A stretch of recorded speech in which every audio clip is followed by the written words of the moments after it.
मैं अरुणा जैन अलीगढ़ से सादर जय जिनेन्द्र। श्रद्धेय श्री गौतम मुनि जी महाराज साहब द्वारा रचित वीर प्रभु की अंतिम वाणी उत्तराध्ययन सूत्र का प्रथम अध्ययन विनय श्रुत एवं द्वितीय अध्ययन परिचय प्रविभक्ति दोनों का अध्ययन सार लेकर आपके समक्ष उपस्थित हुई हो, जिसे आप मग्न होकर सुनिएगा। अध्ययन सार।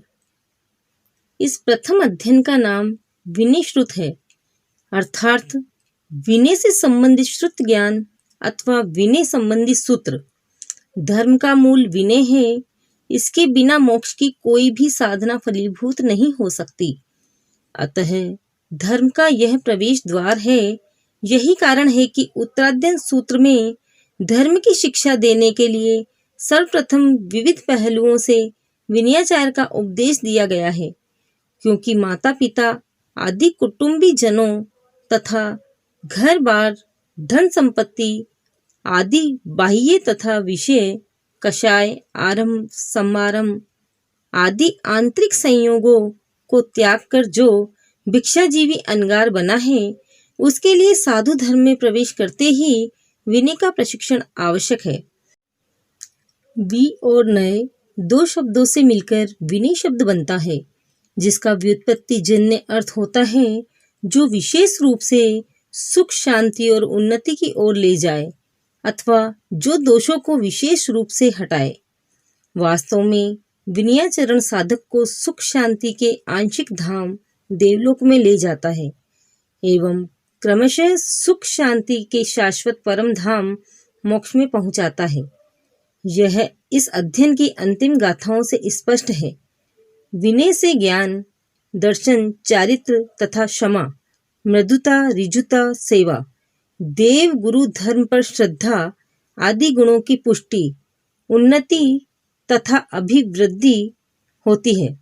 साथ ही विनय से अहंकार, मद, कठोरता, हिंसा भाव, घृणा, द्वेष आदि दोष दुर्गुण भी हटते हैं। यह तथ्य भी इस अध्ययन में आई हुई गाथाओं से ध्वनित होता है। आगम में विनय के 7 प्रकार बताए हैं: ज्ञान विनय, दर्शन विनय, चारित्र विनय, मन विनय, वचन विनय, काय विनय और उपचार विनय।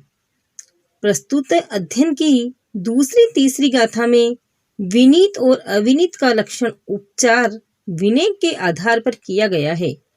उपचार का अर्थ है गुरुजनों के प्रति नम्रता, शुश्रूषा, अनुशासन एवं शिष्टाचार परिपालन। इस दृष्टि से उपचार विनय के 7 विभाग है। पहला, अध्यासव्रतिता, समीप रहना। दूसरा, परछंदानुव्रतिता, गुरुजनों के अभिप्रायानुसार अनुवर्तन करना। तीसरा, कार्य हेतु कार्य सिद्धि के लिए अनुकूल वर्तन करना।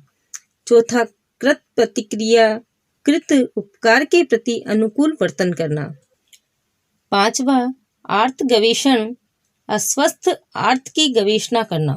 6ठा, देश कालज्ञता, देश काल को समझना। 7वां, सर्वार्थ अप्रतिलोमता, प्रयोजन सिद्धि के लिए प्रतिकूल व्यवहार को छोड़कर अनुकूल वर्तन करना। ज्ञान, दर्शन और चारित्र के आचार का सम्यक पालन करना ज्ञानादि विनय है। इसके अनुसार आचार को भी विनय कहा गया है। इस दृष्टि से चारित्र विनय के संदर्भ में दुशील के आचरण, स्वभाव और उनके परिणाम का वर्णन करते हुए कल्याणार्थी साधक को शील प्राप्ति के लिए विनय में आत्मा को स्थिर करने और उसके फलस्वरूप संग गच्छ आदि के प्रतिष्ठित होने का निरूपण 4थी से 7वीं गाथा तक में किया गया है। 8वीं गाथा में ज्ञान विनय के संदर्भ में साधक को गुरुजनों के निकट प्रशांत और मितभाषी होकर सार्थक पदों की शिक्षा ग्रहण करने का उपदेश है।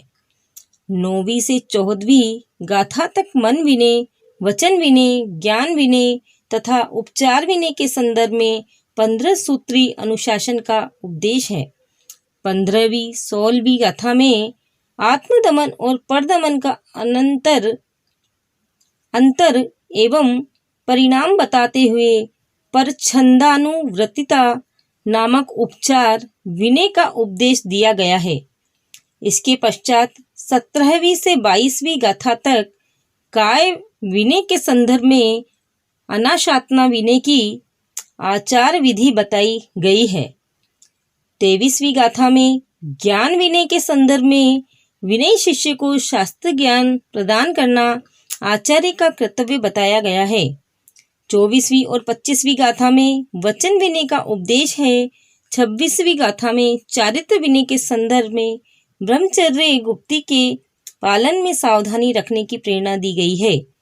27वीं से 29वीं गाथा तक में विनीत और अविनीत के द्वारा गुरु के कठोर अनुशासन को स्वीकार अस्वीकार करने का कारण और फल बताया है।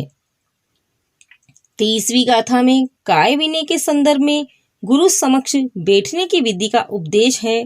31वीं गाथा में चारित्र विनय के संदर्भ में यथाकालचर्या का विधान किया गया है।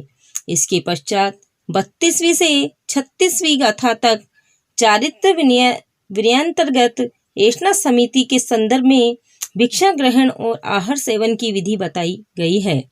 37वीं से 41वीं गाथा तक पर छंदानुव्रतिता एवं कृत प्रतिक्रिया रूप उपचार विनय के संदर्भ में विनीत और अविनीत शिष्य के अनुशासन विषयक दृष्टि का अंतर बताया गया है। इसके पश्चात 42वीं से 48वीं गाथा तक विनीत साधक द्वारा किए गए पूर्वोक्त प्रकार के विनयाचरण की लौकिक लोकोत्तर फलश्रुति बताई गई है। इस प्रकार समग्र अध्ययन की परिक्रमा का निष्कर्ष यह है कि स्वपरिहित आत्म शांति, निद्वंदता, सरलता, निर्भिमानता, अनासक्ति, सामाजिक एवं संघीय व्यवस्था, मर्यादा एवं शांति के लिए विनय धर्म का सांगोपांग आचरण करना अनिवार्य है। प्रथम अध्ययन सार समाप्त। द्वितीय अध्ययन सार परिचय प्रविभक्ति। प्रस्तुत द्वितीय अध्ययन का नाम परिचय प्रविभक्ति है। इसमें साधु जीवन के संयम मार्ग पर चलते समय आने वाले 22 परिचयों का विभागशः वर्णन कर मुनि को कष्ट सहिष्णु होने का उपदेश दिया गया है। प्रथम अध्ययन में विनय की शिक्षा दी गई है। विनयवान साधक सुख में नहीं वरन दुख एवं कष्ट के समय में भी कर्तव्य पालन में डटा रहता है और कष्टों का सहर्ष आलिंगन करता है। अतः प्रथम विनय श्रुत अध्ययन के पश्चात दूसरा अध्ययन परिचय प्रविभक्ति कहा गया है।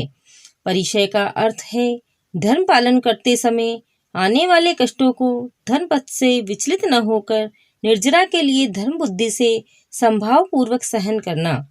कष्ट तो सभी संसारी जीवों के साथ लगे हुए हैं, किंतु अंतर इतना ही है कि एक तो कष्टों के आने पर शोकादि से प्रभावित हो उठता है, राग द्वेष आदि करता है, जबकि दूसरा अनुकूल एवं प्रतिकूल परिस्थिति में सम और शांत रहकर सब कुछ संभाव पूर्वक सहता है। राग द्वेष या हर्ष शोक आदि से प्रभावित नहीं होता।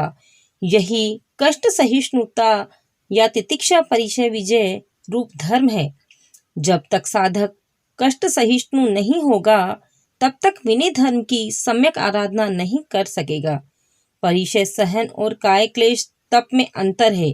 संचित कर्मों की स्वेच्छा से उदीर्णा करके उन्हें शेक करने हेतु शरीर से आसन, आतापना, केशलोच आदि के कष्ट सहना काय क्लेश तप है, जबकि कर्म के उदय से आए हुए भूख, प्यास, रोग आदि कष्टों को धर्म पथ से विचलित न होते हुए निर्जरा के लिए संभाव पूर्वक सहन करना परिचय सहन है। काय क्लेश शारीरिक कष्ट तक ही सीमित रहता है, जबकि परिचय में आक्रोश, अलाप, सत्कार, अज्ञान आदि के रूप में मानसिक कष्ट भी समाविष्ट है। काय क्लेश के अभ्यास से शारीरिक दुखों को सहने की क्षमता, शारीरिक सुखों के प्रति अनाकांक्षा और क्वचित प्रवचन प्रभावना भी होती है, जबकि परिचय सहन करने से अहिंसादि धर्मों की सुरक्षा, धर्म पर डटे रहने की दृढ़ता एवं कर्मों की निर्जरा होती है। प्रस्तुत अध्ययन के प्रारंभ में शास्त्रकार ने बताया कि परिशहों के स्वरूप और सहिष्णुता से मिलने वाले लाभालाभ को सुन समझकर उन्हें अभ्यास से परिचित और पराजित करना चाहिए। किसी भी परिशह से आक्रांत होने पर मुनि को श्रमण धर्म की मौलिक मर्यादाओं से विचलित एवं व्यथित नहीं होना चाहिए, बल्कि परिषद सेना के समक्ष एक शूरवीर योद्धा की तरह डटे रहकर शांति, धैर्य एवं संभाव से उसका सामना करना चाहिए। परिशहों को धैर्य, शांति एवं संभाव से सहने वाला मुनि प्रचुर मात्रा में कर्मों की निर्जरा करता हुआ आत्मा को विशुद्ध बनाकर मोक्ष मार्ग की साधना में प्रगति करता है। मोक्ष प्राप्ति के लिए संयम पथ पर चलने वाले साधक के लिए परिशय बाधक नहीं, किंतु श्रमण धर्म के साधक धर्म त्राता एवं उपकारक होते हैं। इसीलिए सच्चा साधक परिशयों के आने पर उद्विग्न, चिंतित, विक्षुब्ध एवं धैर्यच्युत नहीं होता, किंतु शरीर और आत्मा के भेद विज्ञान के प्रकाश में वह वस्तु स्थिति का ज्ञाता दृष्टा बनकर उन्हें शांति एवं संभाव से सहता है। परिशहों के दबाव में आकर साधक अपनी स्वीकृत संयम मर्यादाओं से एक इंच भी इधर उधर नहीं होता। वह विघ्न बाधाओं के सामने चट्टान की तरह दृढ़ रहता है। उनके समक्ष हार खाकर घुटने नहीं टेकता, किंतु अपने उत्कृष्ट तप, त्याग एवं संयम के बल पर उन्हें पराजित करके वह श्रमण धर्म को सुरक्षित रखता है। परिशह सहन का अर्थ शरीर, मन या इंद्रियों को मारना या व्यर्थ कष्ट देना नहीं है। न ही आए हुए कष्टों को लाचारी से सहना है और न प्रतिकूलताओं से घबराकर इधर उधर भागना है। न वातावरण के प्रभाव में बहना है और न संयम मर्यादाओं को भंग करके उनका प्रतिकार करना है। न ही कष्टों से बचने का कोई गलत दोष युक्त मार्ग अपनाना है, किंतु तन मन की आदतों, इंद्रियों की विषयानुकूलताओं तथा सुख सुविधाओं की लालसाओं को विवेक पूर्वक छोड़कर प्रत्येक प्रतिकूल परिस्थिति को प्रसन्नता पूर्वक स्वेच्छा से निर्भय एवं निर्द्वंद होकर स्वीकार करना है। आगे अग्रलिखित 22 परिचयों का नामोल्लेख करके पद्य में क्रमशः प्रत्येक परिचय को संभाव पूर्वक सहन करने का निर्देश किया गया है।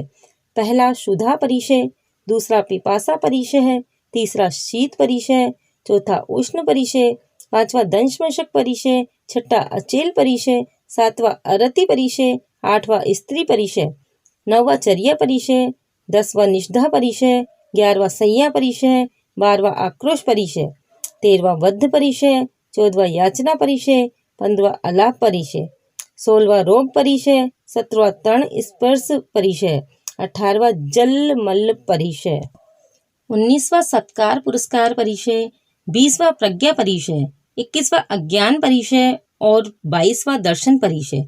इन 22 परिचयों में से शुद्धा, पिपासा, शीत, उष्ण आदि 20 परिचय तीव्र परिणाम वाले होने से आचारांग में इन्हें प्रतिकूल अर्थात उष्ण कहा गया है, तथा स्त्री और सत्कार पुरस्कार ये 2 परिचय मंद परिणाम वाले होने से अनुकूल अर्थात शीत कहे गए हैं। 22 की परिचय ज्ञानावर्णीय, दर्शन मोह, चारित्र मोह, अंतराय और वेदनीय इन 4 कर्मों के उदय से होते हैं। जैसे प्रज्ञा और अज्ञान ये ज्ञानावर्णीय कर्म के उदय से, अलाप परिचय अंतराय कर्म के उदय से, दर्शन परिचय दर्शन मोहनीय के उदय से तथा अरति, अचेल, स्त्री, निषधा, याचना, आक्रोश और सत्कार पुरस्कार ये 7 परिचय चारित्र मोह के उदय से होते हैं।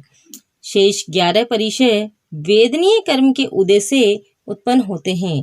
7वें गुण स्थान तक तो ये सभी परिचय हो सकते हैं, किंतु 10वें गुण स्थान में चारित्र मोहनीय के उदय से अरति आदि 7 तथा दर्शन मोहनीय के उदय से उत्पन्न होने वाले दर्शन परिचय के सिवाय शेष 14 परिचय होते हैं। छद्मस्त वीतराग यानी 11वें 12वें गुणस्थानवर्ती मुनि में भी ये 14 परिचय संभव है। केवली में केवल वेदनीय कर्म के उदय से होने वाले 11 परिचय पाए जाते हैं। प्रस्तुत अध्ययन में 22 परिचयों के वर्णन में प्रसंगवश सामान्य ग्रंथ की चर्या एवं मर्यादा का महत्वपूर्ण प्रतिपादन भी हुआ है। द्वितीय अध्ययन सार समाप्त। सादर जय जिनेन्द्र।